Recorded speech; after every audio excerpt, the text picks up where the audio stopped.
પ્રિય મિત્ર, તમે જાણો છો એ પ્રમાણે મિત્ર, સ્તવન કાર્યક્રમમાં આ દિવસોમાં આપણે બાઇબલમાં જૂના કરારના વિભાગમાં આવેલ રાજાઓના બીજા પુસ્તકનો અભ્યાસ કરી રહ્યા છીએ. આજે આપણે રાજાઓના બીજા પુસ્તકના 18 અને 19 એમ 2 અધ્યાયો જોવાના છીએ. હવે આપણે જોઈશું મિત્ર, તો રાજાઓના બીજા પુસ્તકના 18મા અધ્યાયમાં આપણને હિઝકિયા રાજાના શાસનમાં ધર્મ જાગૃતિ અને પ્રજાની થયેલી કસોટી એ બંને જોવા મળે છે. રાજાઓના બીજા પુસ્તકનો આ વિભાગ બહુ જ મહત્વનો છે મિત્ર, અને યશાયા પ્રબોધકે કરેલી ભવિષ્યવાણીમાં આ એક ઐતિહાસિક વિભાગ છે. આપણે જોઈ ગયા છીએ મિત્ર અગાઉ કે ઉત્તરનું ઇઝરાયેલનું રાષ્ટ્ર આશુર દ્વારા ગુલામીમાં લઈ જવામાં આવ્યું હતું, અને એના માટે ઈશ્વરે 3 કારણો આપ્યા છે. 3 કારણો. પ્રથમ તો ઇઝરાયેલી પ્રજાએ ઈશ્વરનો અનાદર કર્યો, એ પછી ઈશ્વર ઉપર શંકા કરી, અને એ પછી ઈશ્વરનો ત્યાગ કર્યો. હવે આ જ સમય દરમિયાન દક્ષિણના યહૂદિયાના રાજ્ય ઉપર એક અદ્ભુત રાજા આવ્યો. હવે અહીંથી શરૂ કરીને મિત્ર આપણે માત્ર દક્ષિણના રાજ્ય વિશે જ જોઈશું, કારણ કે ઉત્તરનું રાજ્ય ચિત્રમાંથી હવે ખસી ગયું છે. આ સમયે ઈશ્વરે યહૂદિયાના રાજ્યને ગુલામીમાં મોકલ્યું નહીં. એનું કારણ એ છે કે એના પર કેટલાક સારા રાજાઓ આવ્યા હતા, જેમણે આત્મિક જાગૃતિ માટે, પ્રજામાં આત્મિક જાગૃતિ માટે પ્રયત્નો કર્યા હતા. હિઝકિયા આમાંનો એક રાજા છે, સારો એવો રાજા. હકીકતમાં તો દાઉદ રાજા પછી એ યહૂદિયા ઉપર રાજ કરનાર સર્વશ્રેષ્ઠ રાજા હતો. 18મા અધ્યાયની પ્રથમ 3 કલમો જુઓ તો લખ્યું છે, ઇઝરાયેલના રાજા એલાના દીકરા હોશિયાને 3 વર્ષે એમ થયું કે યહૂદાહના રાજા આહાઝનો દીકરો હિઝકિયા રાજ કરવા લાગ્યો. તે રાજ કરવા લાગ્યો ત્યારે તે 25 વર્ષનો હતો. તેણે યરૂશાલેમમાં 29 વર્ષ રાજ કર્યું. તેની માનું નામ અબી હતું. તે ઝખારિયાની દીકરી હતી. 3જી કલમ. તેના પિતા દાઉદે જે સગડું કર્યું હતું તે પ્રમાણે તેણે યહોવાની દ્રષ્ટિમાં જે સારું હતું તે કર્યું. હિઝકિયા રાજાનો પિતા આહાઝ, આપણે જાણીએ છીએ એ પ્રમાણે, એક અત્યંત દુષ્ટ અને ભ્રષ્ટ રાજા હતો. પરંતુ એનો આ દીકરો જુઓ, હિઝકિયા, એક અદ્ભુત વ્યક્તિ હતો. એની માં ઈશ્વર પરાયણ માં હતી, અને એની માનું નામ અબી હતું. 4થી કલમ કહે છે, તેણે ઉચ્ચ સ્થાનો કાઢી નાખ્યા, સ્તંભોને ભાંગી નાખ્યા, અશેરા મૂર્તિને કાપી નાખી, અને મૂસાએ બનાવેલા પિત્તળના સાપના તેણે ટુકડે ટુકડા કરી નાખ્યા, કેમ કે તે દિવસો સુધી ઇઝરાયેલ પુત્રો તેની આગળ ધૂપ બાળતા હતા, અને તેણે તેનું નામ નહુશતાન પાડ્યું. હિઝકિયા રાજાએ એક નોંધપાત્ર વ્યક્તિ હતો મિત્ર. એણે પોતાની પ્રજામાં આત્મિક જાગૃતિ આણી અને દેશમાંથી મૂર્તિ પૂજાને નેસ્ત નાબૂદ કરી નાખી. હવે આ કલમમાં મૂસાએ અરણ્યમાં જે પિત્તળનો સર્પ ઊભો કર્યો હતો તેનો ઉલ્લેખ કરવામાં આવ્યો છે.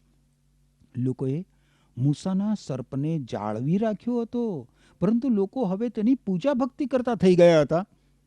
એમના પિતૃઓએ કર્યું હતું એ જ પ્રમાણે એ સર્પ તરફ એમણે વિશ્વાસથી જોવાના બદલે એ લોકોએ એની પૂજા ભક્તિ કરવા માંડી. લોકો મૂસાના સર્પનો અર્થ જ ભૂલી ગયા. મૂસાનો સર્પ એ તો પ્રભુ ઈસુ ખ્રિસ્ત તરફ અંગુલી નિર્દેશ કરતો હતો. પ્રભુ ઈસુ ખ્રિસ્તે મૂસાના સર્પમાં રહેલો અર્થ પરિપૂર્ણ કર્યો મિત્ર. પરંતુ ઇઝરાયેલી લોકો એનો મર્મ સમજવાને બદલે અને ઈશ્વરની આરાધના ભક્તિ કરવાને બદલે એ સર્પની પૂજા ભક્તિ કરતા થઈ ગયા. પરંતુ હિઝકિયા રાજાએ એના ભાંગીને ટુકડે ટુકડા કરી નાખ્યા. 5મી અને 6ઠી કલમ જુઓ. તે ઇઝરાયેલના દેવ યહોવા પર ભરોસો રાખતો હતો, જેથી તેની પાછળ કે તેની અગાઉ યહૂદાહના જે સર્વ રાજા થઈ ગયા તેઓમાં તેના જેવો બીજો કોઈ નહોતો, કેમ કે તે યહોવાને વળગી રહ્યો ને તેનું અનુકરણ કરવાથી તે અટક્યો નહીં. યહોવાએ જે આજ્ઞાઓ મૂસાને ફરમાવી હતી તે તેણે પાળી. હિઝકિયા રાજા એક અસામાન્ય ઈશ્વર પરાયણ માણસ હતો મિત્ર, લગભગ દાઉદ રાજા જેવો જ. અને ઈશ્વરે આ રાજાનો અદ્ભુત ઉપયોગ કર્યો. 7થી 10 કલમોમાં લખ્યું છે, યહોવા તેની સાથે હતો. જ્યાં જ્યાં તે ગયો ત્યાં ત્યાં તે સફળ થયો. તેણે આશુરના રાજાની સામે બંડ કર્યું ને તેની તાબેદારી કરી નહીં. તેણે ફલિસ્તીઓને સાઝા તથા તેની સરહદ સુધી, ચોકીદારોના કિલ્લાથી તે કોટવાળા નગર સુધી હાંકી કાઢ્યા. હિઝકિયા રાજાએ ને 4થે વર્ષે એટલે ઇઝરાયેલના રાજા એલાના દીકરા હોશિયાને 7મે વર્ષે એમ થયું કે આસુરના રાજા શાલ્માનેસેરે સમરૂન પર ચડાઈ કરીને તેને ઘેરો ઘાલ્યો. ત્રીજા વર્ષની આખરે તેઓએ તે સર કર્યું. હિસ્કિયાને 6 વર્ષે એટલે ઇઝરાયેલના રાજા હોશિયાને 9મે વર્ષે સમરૂન સર કરવામાં આવ્યું. હિસ્કિયા રાજા એક હિંમતવાન રાજા હતો મિત્ર. એના હુકમ નીચે યહૂદિયાના રાજ્યએ આશુરની વિરુદ્ધ બંધ કર્યું અને ફલિસ્તીઓને એ લોકોએ હરાવી દીધા. હિસ્કિયા રાજાના રાજ્યકાળના 6 વર્ષે આશુરના રાજા સાલ્માનેસેરે સમરૂન જીતી લીધું. ઉત્તરના રાજ્યનો આખરે પરાજય થયો. હવે ત્યાં કોઈ નહોતું ત્યાં. આશુર અને યહૂદિયા રાજ્યોની સીમા પર તારની વાળ પણ નહોતી મિત્ર. હિસ્કિયા રાજા મુશ્કેલીમાં હતો. 11 અને 12 કલમો જોશો. આશુરનો રાજા ઇઝરાયેલને પકડીને આશુરમાં લઈ ગયો ને હાલાહમાં ગોઝાન નદી પર આવેલા હાબોરમાં તથા માદીઓના નગરોમાં તેઓને રાખ્યા. કારણ કે તેઓએ પોતાના દેવ યહોવાની વાણી સાંભળી નહીં, પણ તેના કરારનું એટલે યહોવાના સેવક મૂસાએ જે સર્વ આજ્ઞાઓ આપી હતી તેનું ઉલ્લંઘન કર્યું ને તેને કાન દીધો નહીં અને તે પ્રમાણે કર્યું નહીં. આ ઇઝરાયેલી રાષ્ટ્રની ગુલામીનું પુનરાવર્તન છે મિત્ર. 13 અને 14 કલમોમાં લખ્યું છે. હવે હિસ્કિયા રાજાની કારકિર્દીના 14મા વર્ષે આશુરના રાજા સનહેરીબે યહૂદિયાના સર્વકોટવાળા નગર પર સવારી કરીને તે સર કર્યા. અને યહૂદાના રાજા હિસ્કિયાએ લાખીશમાં આસુરના રાજા પાસે માણસો મોકલીને કહાવ્યું કે મેં અપરાધ કર્યો છે, તું મારી પાસેથી પાછો જા, તો તું જે શરતો મારી આગળ મૂકશે તે હું કબૂલ રાખીશ. અને આસુરના રાજાએ યહૂદાના રાજા હિસ્કિયાને માથે 300 તાલંત રૂપાની તથા 30 તાલંત સોનાની ખંડણી ઠરાવી. હિસ્કિયા રાજાએ આશુરની વિરુદ્ધ બળવાનો પ્રયત્ન કર્યો, બળવો કરવાનો, પરંતુ એમાં એ સફળ થયો નહીં. એની અસફળતાને કારણે એણે ખંડણી ચૂકવવી પડી. 16મી કલમ આવે જુઓ. તે વેળાએ યહૂદાના રાજા હિસ્કિયાએ યહોવાના મંદિરના કમાડો પરથી તથા પોતે મઢેલા સ્તંભો પરથી સોનું ઉખેડી લઈને આસુરના રાજાને આપ્યું. સનહેરીબ રાજા યરૂશાલેમ ઉપર બહુ જ મોટું સૈન્ય મોકલીને યરૂશાલેમને હવે ધ્રુજાવી દે છે. 18 અને 19 કલમો જોશો. તેઓએ રાજાને બોલાવ્યો ત્યારે હિલ્કિયાહનો દીકરો એલિયાકીમ જે ઘરનો કારભારી હતો તે શેબનાહ ચીટણીસ તથા આસાફનો દીકરો યોઆહ ઇતિહાસકાર તેમની પાસે બહાર આવ્યા.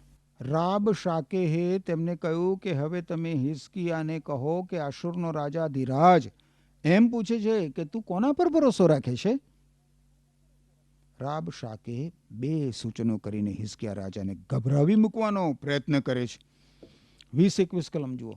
તું કહે છે કે યુદ્ધને સારું બુદ્ધિ તથા પરાક્રમ અમારામાં છે, પણ એ તો માત્ર નકામી વાતો છે. કોના પર ભરોસો રાખીને તે મારી વિરુદ્ધ બંડ કર્યું છે.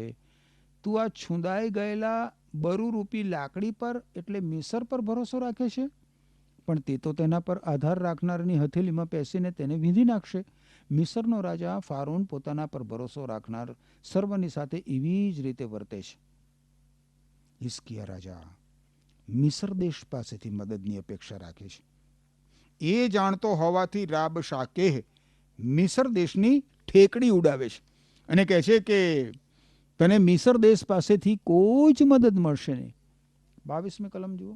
જો તમે મને કહેશો કે અમે અમારા દેવ યહોવા પર ભરોસો રાખીએ છીએ, તો શું તે એ જ દેવ નથી કે જેના ઉચ્ચ સ્થાનો તથા જેની વેદીઓ હિસ્કિયાએ કાઢી નાખ્યા છે ને યહૂદાને તથા યરૂશાલેમને ફરમાવ્યું છે કે તમારે યરૂશાલેમમાં આ જ વેદી આગળ ધર્મક્રિયાઓ કરવી. હિસ્કિયા રાજાએ જ્યારે ઉચ્ચ સ્થાનોનો નાશ કર્યો ને મિત્ર, ત્યારે સેહાન્દ્રીન રાજા એમ માનતો હતો કે એ તો જીવંત અને સાચા ઈશ્વરની વેદીઓ તોડી નાખીશ. સેહાન્દ્રીન રાજા એ નહોતો સમજતો કે હિસ્કિયા રાજાએ કાલ્પનિક દેવોની મૂર્તિઓ તોડી નાખી. એ ઈશ્વરની આજ્ઞા પ્રમાણે હતું અને નહીં કે ઈશ્વર વિરુદ્ધનું પગલું. યહૂદી લોકોએ ઈશ્વરની આરાધના યરૂશાલેમમાં આવેલ ઈશ્વરની વેદી પાસે જ કરવાની હતી, પરંતુ સેહાન્દ્રીન રાજા એવું માનતો હતો કે હિસ્કિયા રાજાએ તેના ઈશ્વરને ફગાવી દીધો છે. 23મી કલમ જુઓ. તો હવે કૃપા કરીને મારા ધણી આશુરના રાજા સાથે તું હોડબક, એટલે કે જો તું તારા તરફથી સવારી કરનારા પૂરા પાડી શકે તો હું તને 2000 ઘોડા આપું. હવે આ તો હળાહળ અપમાન છે મિત્ર, અને યહૂદીયાના સૈન્યની શક્તિ તરફનો પારાવાર તિરસ્કાર છે. 26મી કલમ જુઓ. ત્યારે હિઝકિયાના દીકરા એલિયાકીમે શેબનાહે તથા યોઆહે રાબશાકેહને કહ્યું કે કૃપા કરીને આ તારા સેવકો સાથે અરામી ભાષામાં બોલ, કેમ કે અમે તે સમજીએ છીએ. કોટ પર જે લોકો બેઠેલા છે તેઓ ના સાંભળતા અમારી સાથે યહૂદીઓની ભાષામાં બોલીશ નહીં. યહૂદી લોકો યરૂશાલેમના કોટ ઉપર એકઠા થયા હતા અને જે કંઈ ચાલી રહ્યું હતું એ આ લોકો સાંભળતા હતા. અને એટલે યહૂદીયાના અધિકારીઓ આશુરના અધિકારીઓને વિનંતી કરે છે કે ભાઈ તમે અમારી સાથે અમારી ભાષામાં વાત ના કરશો, તમારી ભાષામાં વાત કરો, કારણ કે અમે તમારી ભાષા પણ સમજીએ છીએ. પરંતુ રાબશાકેએ કહ્યું કે અમે તો લોકો સાંભળે ને એ રીતે જ હિબ્રુ ભાષામાં વાત કરીશું. જુઓ 2829 કલમ શું કહે છે. 2829 કલમો પછી રાબશાકેહે ઊભા થઈને મોટે સાદે યહૂદીઓની ભાષામાં પોકારીને કહ્યું કે આસુરના રાજા ધીરાજનું વચન સાંભળો. રાજા આમ કહે છે કે હિઝકિયાથી તમે ડરતા નહીં, કેમ કે તે તમને મારા હાથમાંથી છોડાવી શકશે નહીં. રાબશાકે લોકોના મન મગજને અસર કરવાનો પ્રયત્ન કરે છે મિત્ર. 30 થી 32 કલમોમાં લખ્યું છે, વળી યહોવા આપણને નિશ્ચય છોડાવશે ને આ નગર આશુરના રાજાના હાથમાં આપવામાં નહીં આવે. એમ કહીને હિઝકિયા તમારી પાસે યહોવા પર ખોટો ભરોસો ન રખાવે.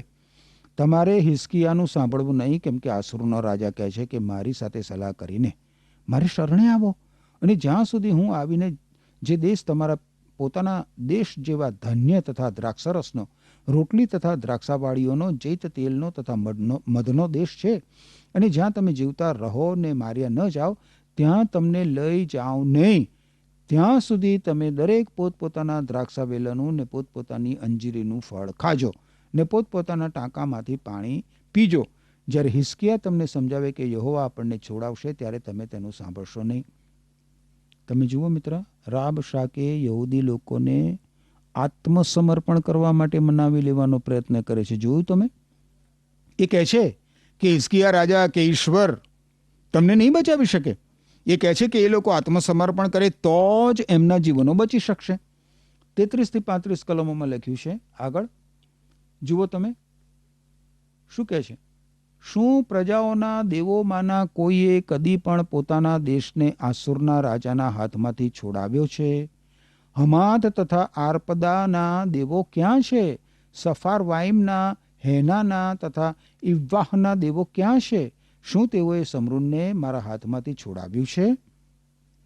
એ દેશોના સર્વ દેવોમાંથી એવા કોણ છે કે જેમણે પોતાના દેશને મારા હાથમાંથી છોડાવ્યો હોય, કે યહોવા યરૂશાલેમને મારા હાથમાંથી છોડાવે?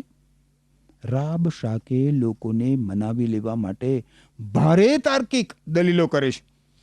અને એ સાચું હતું મિત્ર કે આશુરની સત્તામાંથી કોઈ પણ કાલ્પનિક દેવે તેની પૂજા ભક્તિ કરનાર લોકોને છોડાવ્યા નહોતા.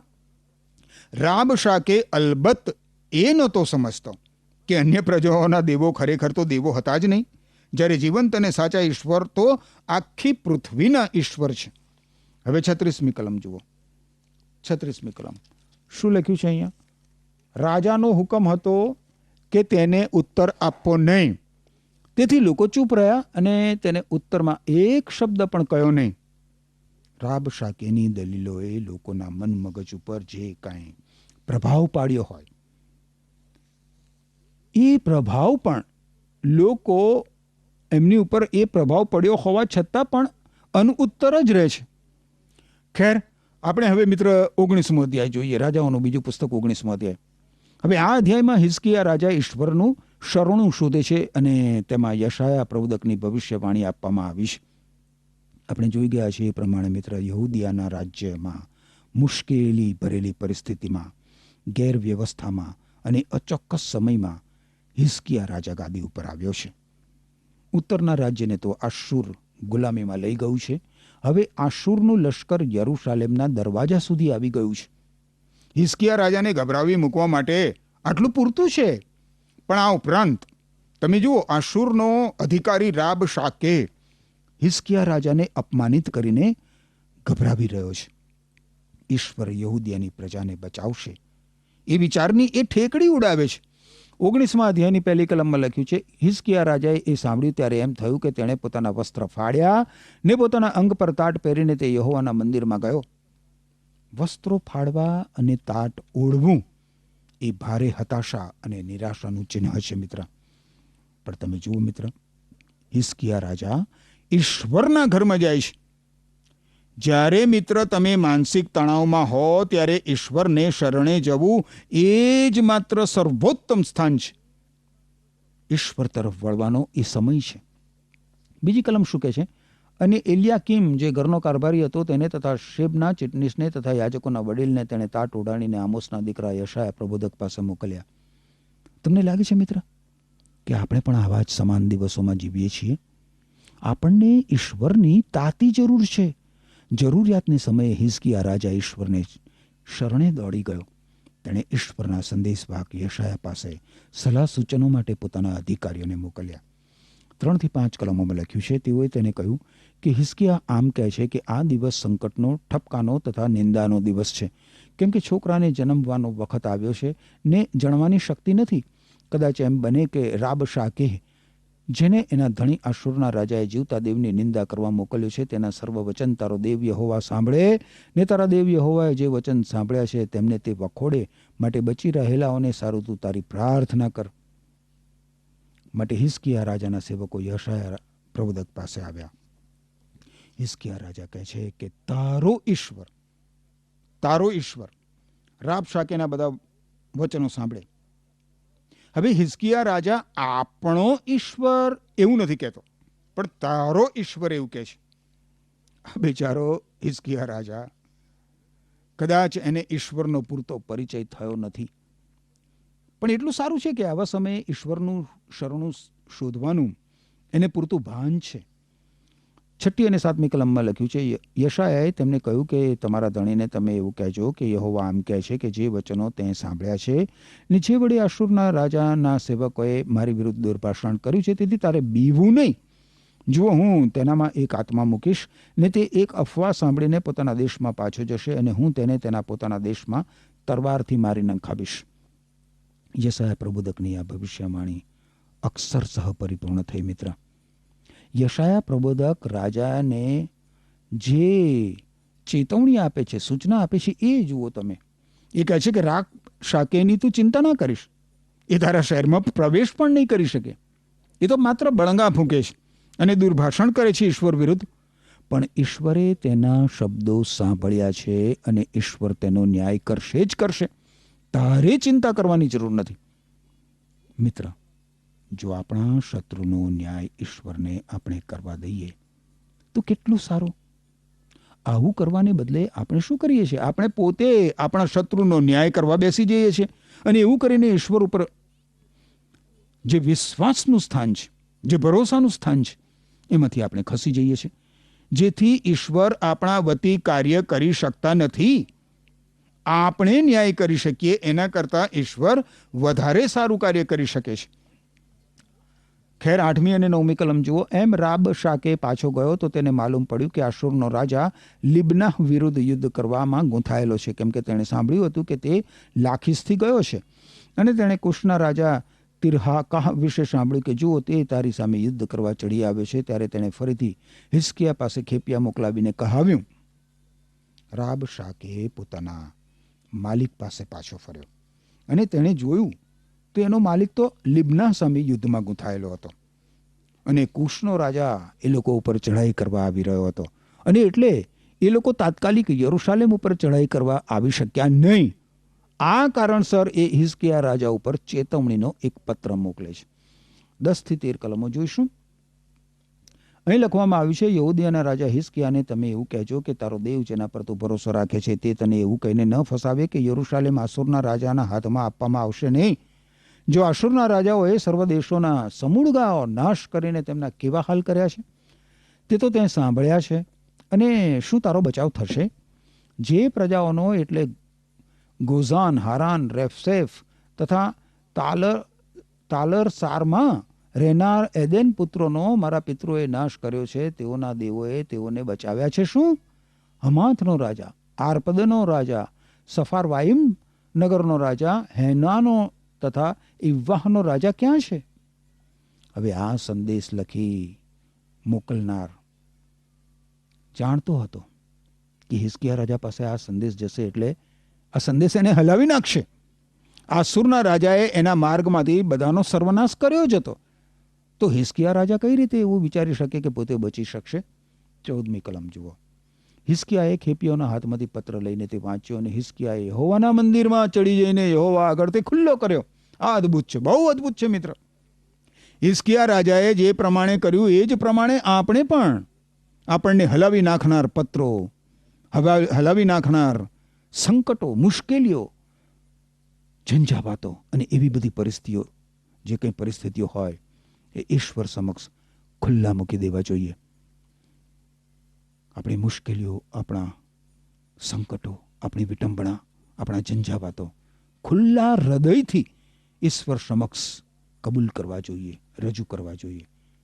અને યાદ રાખો મિત્ર, ખાતરી રાખો, ખાતરી રાખો, ઈશ્વર આપણી સમસ્યાઓ દૂર કરશે જ કરશે. 15મી અને 16મી કલમમાં આગળ લખ્યું છે, તમે જુઓ. અને હિઝકિયાએ યહોવા આગળ પ્રાર્થના કરી કે હે ઇઝરાયલના દેવ યહોવા, કરોબો ઉપર બિરાજમાન, પૃથ્વીના સર્વ રાજ્યોનો તું એકલો તું જ દેવ છે. તે આકાશ તથા પૃથ્વી ઉત્પન્ન કર્યા છે. હે યહોવા, કાન દેને સાંભળ. હે યહોવા, આંખ ઉઘાડને જો. અને સાન્હેરીબના વચનો જે વડે જીવતા દેવની નિંદા કરવા તેણે તેને મોકલ્યો છે તે તું સાંભળ. તમે જુઓ મિત્ર, હિઝકિયા રાજા ઈશ્વરને કેવી પ્રાર્થના કરે છે. ઈશ્વરને શરણે આ રીતે જવું એ કેટલું જરૂરી છે. ઓ ઈશ્વર, ઓ ઈશ્વર, શું તમે મને સાંભળો છો? પ્રભુ, મને સાંભળો. મારી પ્રાર્થના પ્રત્યે તમારો કાન ઉગાડો. આવી પ્રાર્થના કરવી કેટલી બધી જરૂરી હોય છે મિત્ર. શું તમને એવું લાગ્યું છે મિત્ર કે ઈશ્વર તમારી પ્રાર્થના ક્યારેય સાંભળતા નથી? હિઝકિયા રાજાને એવું લાગ્યું હતું. 17મી અને 18મી કલમો જુઓ. હે યહોવા, ખરેખર આશુરના રાજાઓએ પ્રજાઓનો તથા તેમના દેશોનો નાશ કર્યો છે અને તેમના દેવોને બાળી નાખ્યા છે, કેમ કે તે દેવ નહોતા પણ માણસોના હાથોનું કામ, એટલે લાકડું તથા પથ્થર હતા. તેથી તેઓએ તેમનો નાશ કર્યો છે. રાબ સાકે જે કહેતો હતો એ સાચું હતું. આસુરના રાજાએ તેના માર્ગમાંથી બધાનો નાશ કર્યો હતો અને તેણે દરેક રાષ્ટ્રના દેવોને એકદમ અગ્નિમાં બાળીને ભસ્મ કરી નાખ્યા હતા. 19મી કલમ શું કહે છે? તો હવે હે અમારા દેવ યહોવા, હું તને કાલાવાલા કરું છું કે તું અમને તેના હાથમાંથી બચાવ, કે પૃથ્વીના સર્વ રાજ્યો જાણે કે તું, હે યહોવા, એકલો તું જ દેવ છે. આપણે મિત્ર હિઝકિયા રાજાની પ્રાર્થનાનો ઉત્તર ઈશ્વર શું આપે છે એ હવે જોઈએ. ઈશ્વર હવે હિઝકિયા રાજાને યશાયા પ્રવોદક મારફતે ઉત્તર આપવાના છે. 20મી કલમ જુઓ. ત્યારે આમોસના દીકરા યશાયાએ હિઝકિયાને સંદેશો કહાવ્યો કે ઇઝરાયલનો દેવ યહોવા આમ કહે છે કે તે આશુરના રાજા સાન્હેરીબ વિરુદ્ધ મારી આગળ પ્રાર્થના કરી છે, તો મેં તારું સાંભળ્યું છે. ઈશ્વર કહે છે કે તું પ્રાર્થના કરતો હતો ત્યારે જ હું તારી પ્રાર્થના સાંભળતો હતો. 21 અને 22મી કલમમાં લખ્યું છે, તેના વિશે જે વચન યહોવા બોલ્યો તે આ છે: સિયોનની કુંવારી દીકરીએ તને તુચ્છ ગણ્યો છે, તિરસ્કાર સહિત તારી હાંસી કરી છે. યરૂશાલેમની દીકરીએ તારી તરફ પોતાનું ડોકું ધૂણાવ્યું છે. તું કોની નિંદા તથા કોના વિશે દુર્ભાષણ કર્યા છે? કોની વિરુદ્ધ તે તારો સાદ ઉઠાવ્યો છે ને તારી આંખો ઊંચી કરી છે? ઇઝરાયેલના પવિત્રની વિરુદ્ધ જ. મિત્ર, તમે છેક સુધી જુઓ 19મો અધ્યાય અને તમને ખાતરી થયા વગર રહેશે નહીં કે જ્યારે હિઝકિયા રાજા ઈશ્વરની ઈચ્છા અનુસાર, ઈશ્વરની પવિત્રતામાં, ઈશ્વરની બીકમાં અને ઈશ્વરની આધીનતામાં જીવન જીવતો હતો અને પોતાની પ્રજાને દોરતો હતો, ત્યારે ઈશ્વરે હિઝકિયા રાજા સહિત એની પ્રજાને આશીર્વાદ આપ્યો. અને એ જ પ્રમાણે મિત્ર, એ જ પ્રમાણે જો તમે ઈશ્વરની બીકમાં, ઈશ્વરની ઈચ્છા પ્રમાણે, ઈશ્વરની આધીનતામાં, ઈશ્વરની પવિત્રતામાં જીવન જીવશો તો તમને તમારા પરિવાર સહિત ઈશ્વર આશીર્વાદોથી ભરપૂર કરશે. ઈશ્વરની આધીનતામાં, ઈશ્વરની પવિત્રતામાં, ઈશ્વરની ઈચ્છા પ્રમાણે ઈશ્વર સાથે જીવન જીવવા માટે ઈશ્વર તમને કૃપા આપો. આમેન.